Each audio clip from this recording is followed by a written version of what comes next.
विद्यार्थियों नमस्ते।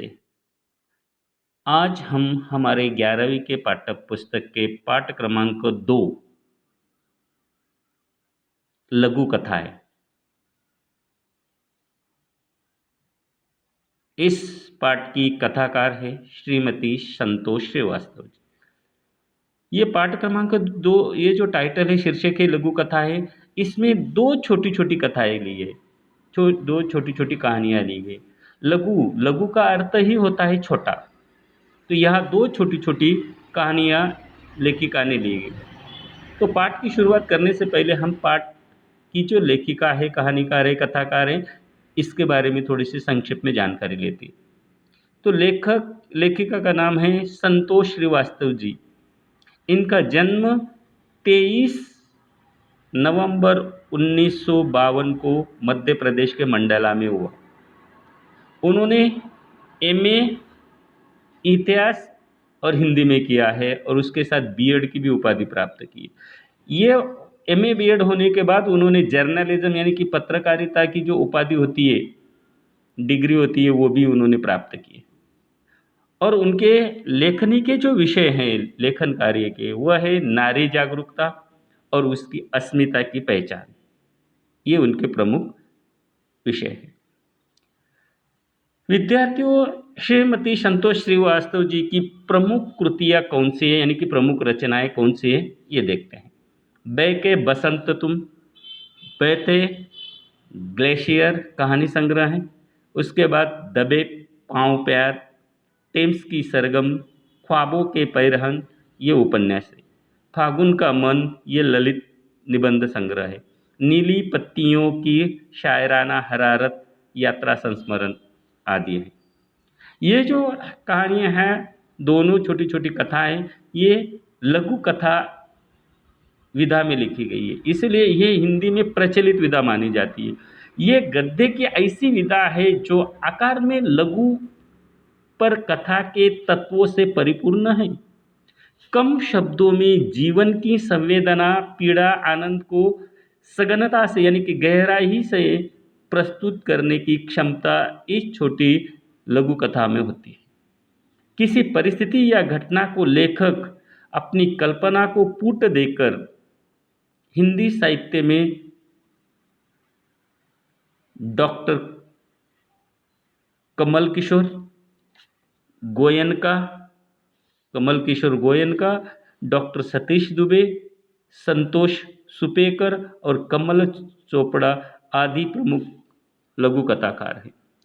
ये जो हमें 2 पाठ दिए गए हैं, इन 2 पाठ में छोटी छोटी कथाओं में दोनों के विषय देखिए। पहले उषा की दीपावली। इस पाठ में, इस कथा में, ये जो उषा की दीपावली है, इसमें अनाज की बर्बादी पर एक बाल मन की संवेदनाओं और संस्कारों को जागरूक कराती है। छोटी सी बालिका अन्न की बर्बादी देखकर इस बात से अवगत हो जाती है कि इस संसार में एक और कुछ लोग ऐसे हैं जो थालियां भर भर कर खाना लेते हैं और उसे जूठा करके छोड़ देते हैं,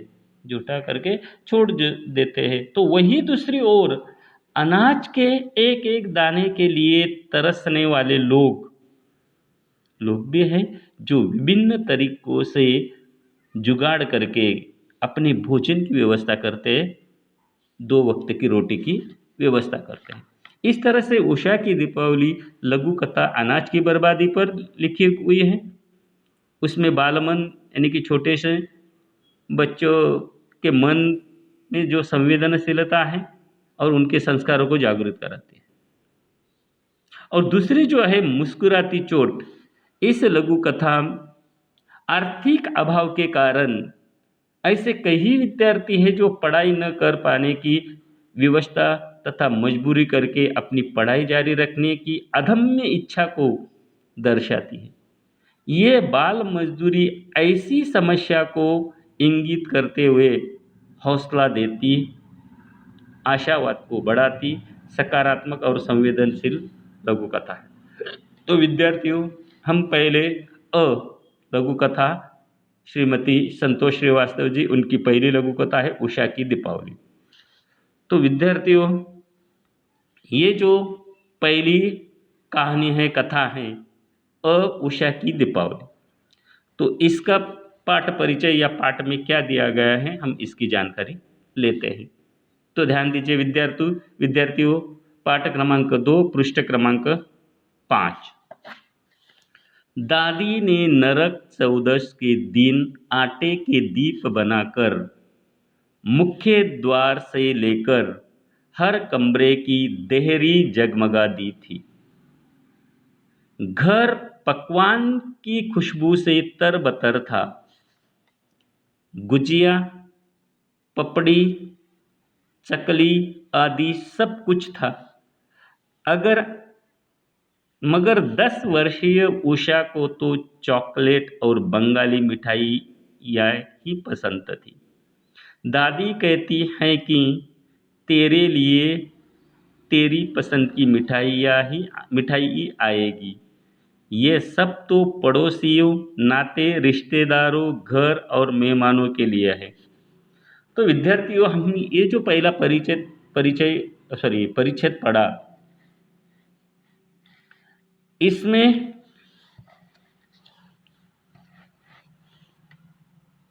दादी और छोटी बच्ची के बारे में लिखा गया है।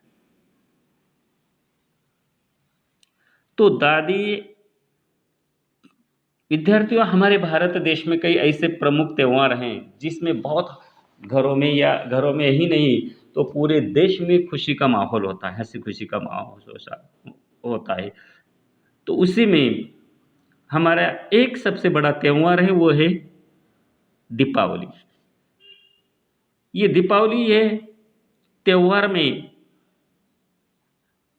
जिस घर में ये दीपावली मनाई जाती है, सारे के सारे घरों में के लोगों के चेहरे पर खुशी और उल्लास भरा हुआ होता है चेहरे पर। ये बहुत बड़ा त्यौहार है। इस त्यौहार में घर में नए नए पकवान बनते हैं।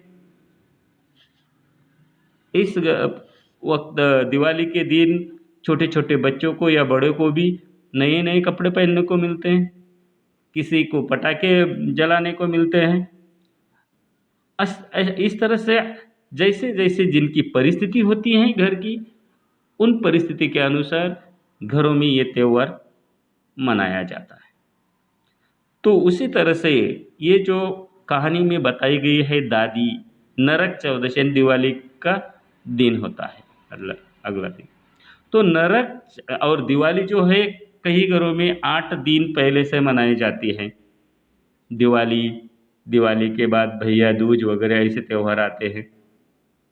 फिर इससे पहले लक्ष्मी पूजन, दीपावली के बाद भैया दूज वगैरह, ऐसे ये 3 दिन तो प्रमुख होते हैं, लेकिन इससे पहले 7-8 दिन से पहले ये दिवाली का त्यौहार मनाया जाता है। तो दादी ने भी इस दिवाली के त्यौहार पर नरक चौदस के दिन आटे के दीप यानी कि दीपक, आटे के दीपक बनाकर उनका जो घर का मुख्य द्वार था, दरवाज़ा था, वहाँ से लेकर हर कमरे की देहरी यानी कि दहलीज पर रखे हुए थे। इसीलिए वो जले हुए दिए के कारण, शाम या रात का समय होता है तो वो जगमगा दी थी, उसके जलने के कारण, उनके प्रकाश के कारण जगमगा रही थी। घर पकवान की खुशबू से भरा हुआ था, तरबतर यानी कि पूरी तरह से गीला या भीगा हुआ था। इसमें पकवान क्या क्या बनाए थे उषा और दादी के घर में? गुजिया, पपड़ी, चकली आदि सब कुछ बनाया हुआ था।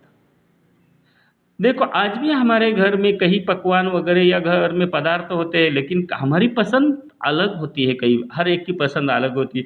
किसी को मीठा पसंद नहीं होता, किसी को मीठा ज़्यादा पसंद होता है, अलग अलग होता है। हर एक की चॉइस पसंद अलग अलग होती है। इसीलिए ये घर में इतने पदार्थ या पकवान बनने के बाद भी, इतने व्यंजन बनने के बाद भी उषा को सबसे ज़्यादा चॉकलेट और बंगाली मिठाई ही पसंद थी।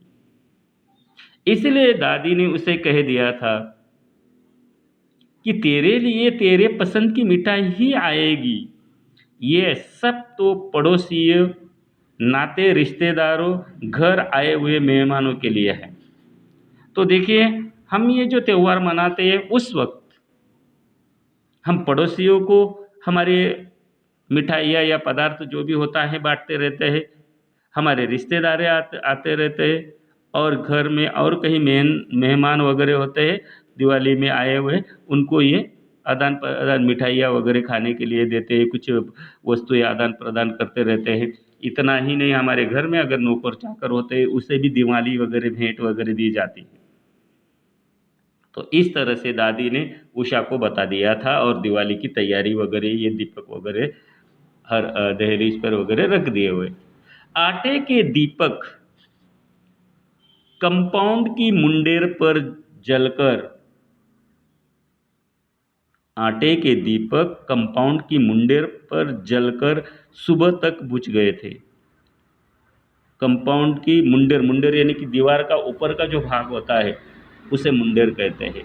आटे के जो दीपक थे वो कंपाउंड जो थे दीवार की कंपाउंड वगैरह, उसके ऊपर का जो हिस्सा था उस पर जलकर सुबह तक बुझ गए थे।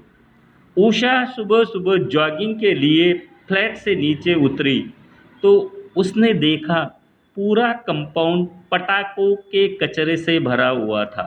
यानी कि रात को पटाखे जलाए होंगे, इसीलिए वो पटाखे का कचरा, वो कंपाउंड पूरा भरा हुआ था। उसने देखा सफाई करने वाला सफाई करने वाला जो नौकर था बबन, उन दीपों को कचरे के डिब्बे में न डाल कर अपनी जेब में रख रहा था।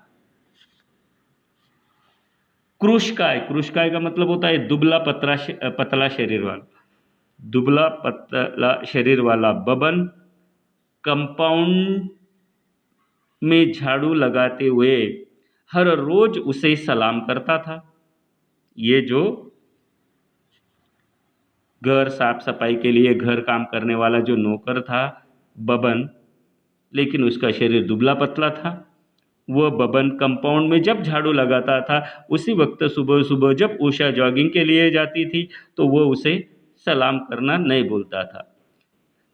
तो ये जब उन्होंने बबन को ये रात दिवाली के दिन जलाए हुए आटे के दीपक थे, वह कचरे के डिब्बे में न डालते हुए वह अपनी जेब में रख रहा था, तब ये दृश्य देखकर उषा ने उनको पूछा कि तुमने दीपक जेब में क्यों रख लिए?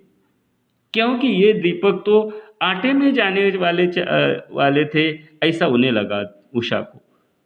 फिर ये आटे आटे के दीपक सॉरी कचरे में जाने वाले थे, तो फिर ये जेब में क्यों रख रहा है? उषा ने उसे पूछा, तो उन्होंने क्या जवाब दिया देखिए, घर जाकर अच्छे से सेंक कर खा लेंगे, और अन्न देवता है ना, बबन ने खिसे निपोरे। खिसे निपोरना ये मुहावरा है, तो इसका अर्थ होता है खिसे निपोरना, किसी भूल पर बेशर्मी से हंसना। खिसे निपोरना का अर्थ है किसी भूल पर जब हमें बेशर्मी होती है तो वो बेशर्मी पर हंसना उसे कहते हैं खिसे निपोरना। तो विद्यार्थियों, इस तरह से देखिए, एक तरफ उषा के घर की परिस्थिति अच्छी थी, इसीलिए उनके घर में जो आटे के दीपक बने हुए थे, परिस्थिति अच्छी होने के कारण से वो आटे के दीपक का उपयोग गरीब किस तरह से कर रहा है और अमीर यानी कि रईस लोग, धनवान लोग किस तरह से करते। तो ये जो उषा के घर के आटे के दीपक थे वो कचरे में जाने वाले थे, लेकिन ये जो गरीब परिस्थिति का बबन है वो बबन यही कचरे में जाने वाले आटे के दीपक वो अपनी जेब में रख रहा था। विद्यार्थियों, एक बात ध्यान रखिए, पहले आटे के या मिट्टी के वगैरह दिए वगैरह बनते थे, अब अलग अलग तरीके से दीपक ये दिए आने लगे हैं। और दिवाली के तुम्हारे घर में भी ऐसे दिए जलते वगैरह हों। तो ये उनकी परिस्थिति की ऐसी मजबूरी है कि वो कचरे के डिब्बे में जाने वाले आटे के दीपक वो अपने घर जाकर, उन्होंने क्या कहा, घर जाकर उसे अच्छी तरह से सेंक कर यानी कि भून कर वो खा लेंगे। और ये अन्न देवता है ना, यानी कि हम अन्न को भगवान वगैरह मानते हैं। कई घरों में जो पुराने वगैरह रस्म या संस्कार के वाले लोग हैं, वो आज भी खाना खाते समय पर पहले हमारे सामने आए हुए खाने को वो नमन करते हैं या कई श्लोक वगैरह बोलते हैं, तब अन्न को खाने की शुरुआत करते हैं, भोजन को खाने की शुरुआत करते हैं। उसी तरह से उन्होंने अन्न को देवता है या ऐसा फेंका नहीं जाता। और देखो, एक तरफ अमीर लोग वो कचरे में फेंकने वाले हैं और गरीब लोग उसे ही अन्न को देवता मानकर उनका इस तरह से उपयोग करते हैं। और ऐसे बोलते बोलते ही उनको अपनी गरीबी पर बेशर्मी की तरह हंसी आई और वो हंसने लगा। उषा की आंखें विस्मय से भर उठी। उषा की आंखें विस्मय से भर उठी। आंखें विस्मय से भर उठना का मतलब होता है आश्चर्यचकित होने लगा। वह आश्चर्यचकित हो गई। तमाम दावतों में, दावतों यानी कि पार्टी, तमाम दावतों में भरी प्लेटों में से जरा सा टूंगने वाले मेहमान और कचरे के डिब्बे के हवाले प्लेटों का अंबार उसकी आंखों में सैलाब बनकर उमड़ आया। वह दौड़ती हुई घर गई, जल्दी जल्दी पकवानों से थैली भरी और दौड़ती हुई एक सांस में सीढ़ियाँ उतर गई।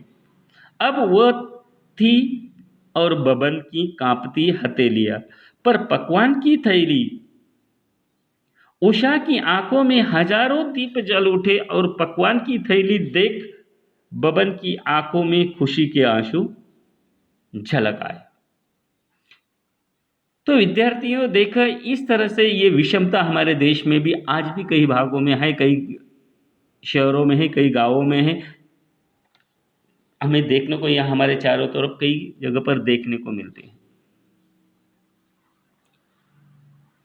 जहाँ गरीबों के यहाँ अन्न झूठा कर कर या बड़े बड़े पार्टियाँ होती हैं, शादी या कई त्यौहार पर या कहीं पार्टी या शादी वगैरह ऐसे प्रसंगों पर, किसी के जन्मदिन की पार्टी पर, ऐसे अलग अलग तरह से जो भी पार्टियाँ होती है कई कई प्रकार से, उसमें कितना अनाज या अन्न ऐसे भोजन वगैरह ऐसा फेंका जाता है, कचरे के डिब्बे में जाता है। और गरीब वही अन्न के लिए तरसता है, उसे क्या क्या जुगाड़ करनी पड़ती है। आज के लिए जो लोग भागदौड़ करते हैं दिन रात, ये किसके लिए करते हैं? 2 वक्त की रोटी के लिए, 2 वक्त की, या अच्छी तरह से किसी तरह से भोजन मिल पाए, अकेलों को नहीं पूरा परिवार को मिल पाए, इसीलिए वह ऐसे भागदौड़ करते रहते हैं या जुगाड़ करते रहते हैं। तो यहाँ उषा ने जब उनको बबन को इस तरह से आटे के दीपक जेब में रखते हुए देखा, तो वह आश्चर्यचकित हो उठी। तो उनके आंखों के सामने ये जो बड़ी बड़ी पार्टियां होती थी और उसमें भरी भरी प्लेटों से जरा सा टूंगने वाले, टूंगना का मतलब है थोड़ा सा खाना या मुंह जूठा करना, थोड़ा सा खाने के बाद वो जो मेहमान आने वाले, पार्टी में आने वाले मेहमान जो थे, वो थोड़ा सा क्या कर लेते थे, खा लेते थे, थोड़ा सा खाना खा लेते थे और बाकी का झूठा करके कचरे के डिब्बे में वो प्लेटें चली जाती थी और उसका अंबार लग जाता था। अंबार का मतलब होता है ऊंचा ढेर या राशि। अंबार यानी कि ढेर लग जाता था वो प्लेटों का। ये दृश्य देखकर उनके आंखों में सैलाब बनकर उमड़ आए। आंखों में सैलाब बनकर उमड़ आना का मतलब होता है फूट फूट कर रोना। ये विषमता देखकर, अमीर और गरीबी की विषमता देखकर, वो छोटी सी बच्ची, उनके उनमें देखो वो कितनी संवेदनशीलता थी, संवेदनशील है, उनमें कैसे संस्कार हैं, बाल मन पे ये किस किस तरह से उन पर परिणाम हुआ तुरंत। बबन की गरीबी देखकर और उसकी परिस्थिति देखकर पार्टी में कितना अनाज व्यर्थ जाता है, कितना भोजन व्यर्थ जाता है, कितना अन्न फेंका जाता है। ये विषमता देखकर वो जोर जोर से फुट फुट कर रोने लगी। आंखों में सैलाब उमड़ना का मतलब होता है फुट फुट कर रोना, ये मुहावरा है। तो वह फुट फुट कर रोने लगी और वह वहाँ थोड़ी देर के भी लिए नहीं रुकी, वो दौड़ती हुई तुरंत घर चली गई। और घर जाने के बाद उन्होंने अपने घर से जल्दी जल्दी पकवानों में जो जो मिले वो पकवान थैले में डाले और तुरंत दौड़ती हुई एक ही सांस में वो तुरंत दौड़ती दौड़ती वो यहाँ चली आई, वो जहाँ वह वहाँ बबन जहाँ था झाड़ू लगा रहा था या दीपक आटे के जो दिए थे वो अपनी जेब में रख रहा था, वहाँ पर आया तो देखो उस समय पर उनके हाथ में एक पकवानों की थैली और वो पकवानों की थैली जो बबन को दे रही थी, तब बबन की हाथ जो थी हथेलियाँ वह पकवानों की थैली को देखकर या लेते समय पर कांप रहे थे। और उसी समय पर उषा की आंखों में हजारों दीप जल उठे और पकवानों की थैली देकर वो बबन की आंखों में खुशी के आंसू झलक आए। देखो किस तरह से गरीब को ये खाना मिलते ही या वो बच्ची का प्रेम देखकर और खाना मिलने की खुशी में उषा को तो आंखों में हजार दीप जल उठे, यानी कि वह बहुत खुश हुई।